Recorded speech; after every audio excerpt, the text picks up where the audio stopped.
Hi, welcome back again. Wow, we are finishing up this week talking about how to embrace more of the promises of God. And so far this week, what we've talked about is that you have got to believe God for God's best and not receive less. You have got to, regardless of what you see, feel, or hear, you have got to hold fast to the promises of God, just like Abraham did when it did not look like it would come to pass. And he was also willing to lay that promise down to see that God's perfect will was done. We also talked about the promises of provision and two different examples of how God provided and how those promises came to pass.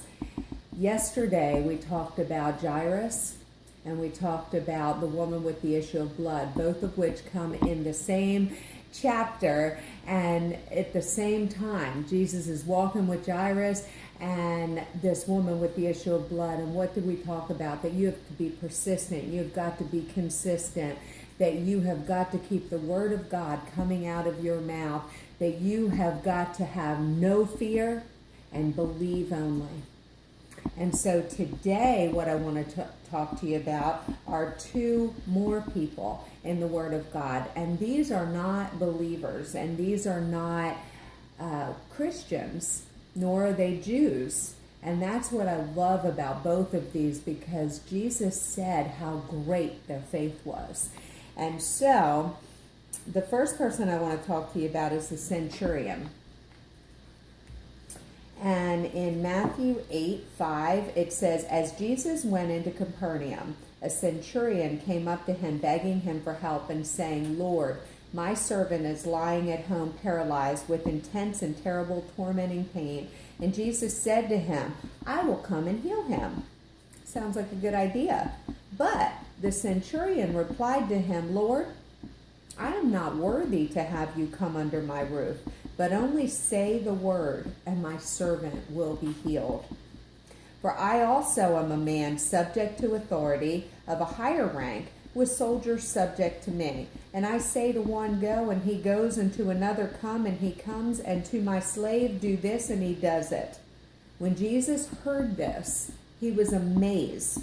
And he said to those who were following him, "I tell you truthfully, I have not found such great faith as this with anyone in Israel. I say to you that many Gentiles will come from the east and from the west and will sit down at the feast table and enjoy God's promises with Abraham, Isaac, and Jacob. And while the sons and heirs of the kingdom, the descendants of Abraham, will be thrown out into outer darkness." Then Jesus said to the centurion, "Go, and it will be done as you have believed." And the servant was restored to health that hour. What I love about that is this centurion took Jesus at his word.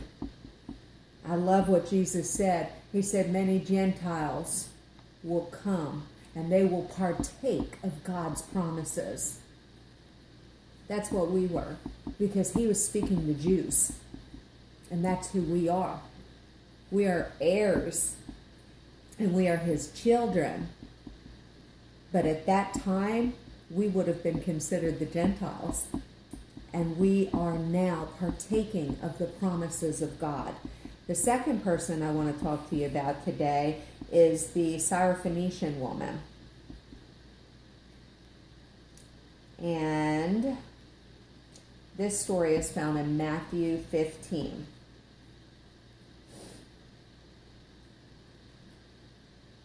All right. After leaving there, Jesus withdrew to the district of Tyre and Sidon, and a Canaanite woman from the district came out and began to cry out urgently, saying, "Have mercy on me, O Lord, Son of David, Messiah. My daughter is cruelly possessed by a demon." And he did not say a word in answer to her. And his disciples came and asked him repeatedly, "Send her away, because she keeps shouting out after us." And he answered, "I was commissioned by God and sent only to the lost sheep of the house of Israel. But she came and began to kneel down before him, saying, Lord, help me. And he replied, It is not good, appropriate, or fair to take the children's bread and throw it to the pet dogs. And she said, Yes, Lord, but even the pet dogs eat the crumbs that fall from their young master's table. And Jesus answered her, Woman, your faith, your personal trust and confidence in my power is great. It will be done for you as you wish. And her daughter was healed from that moment. She wasn't prideful. He just called her a dog. That wasn't a put down in a way like we would think. That was the way that Jewish people thought of people that were outside of their covenant. And so he just called her a dog. And she didn't go, oh, forget you, like most of us would. She said, but even the dogs get to eat crumbs from the master's table. What I gather from that is even a crumb is enough for the promise of God to be fulfilled. Even a crumb is enough to be healed. She didn't ask for the whole loaf of bread. She asked for a crumb. And Jesus said, your faith is so great. Both of their faiths amazed Jesus. So everything that we have talked about this week, I need you to understand that your faith is the bridge to the grace of God. And the grace of God is what has provided everything for you. He loves you so much today. He wants you to embrace more.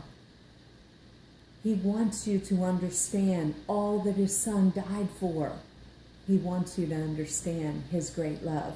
And I believe you're getting a greater revelation of it. We love you. We are praying for you. We ask you, please keep sending us in your prayer requests, your comments, your suggestions. Let's stay connected to each other and to the vine.